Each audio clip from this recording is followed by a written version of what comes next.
పెట్టుబడులు పెడితే అధిక వడ్డీ ఇస్తామని పెంగ్విన్ సెక్యూరిటీ సంస్థ తమను మోసం చేసిందన్నారు బాధితులు.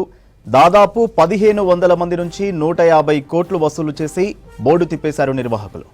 దీంతో పోలీస్ స్టేషన్లో ఫిర్యాదు చేశారు బాధితులు. ₹1,00,000 పెట్టుబడి పెడితే 20 నెలల్లో రెట్టింపు డబ్బులు ఇస్తామని మోసం చేశారని తెలిపారు బాధితులు. కేసు నమోదు చేసి దర్యాప్తు చేస్తున్నారు పోలీసులు.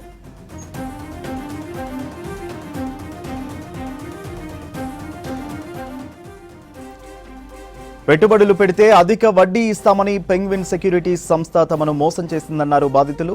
దాదాపు 1500 మంది నుంచి 150 కోట్లు వసూలు చేసి బోర్డు తిప్పేశారు నిర్వాహకులు. దీంతో పోలీస్ స్టేషన్లో ఫిర్యాదు చేశారు బాధితులు. ₹1,00,000 పెట్టుబడి పెడితే 20 నెలల్లో రెట్టింపు డబ్బులు ఇస్తామని మోసం చేశారని తెలిపారు బాధితులు. కేసు నమోదు చేసి దర్యాప్తు చేస్తున్నారు పోలీసులు.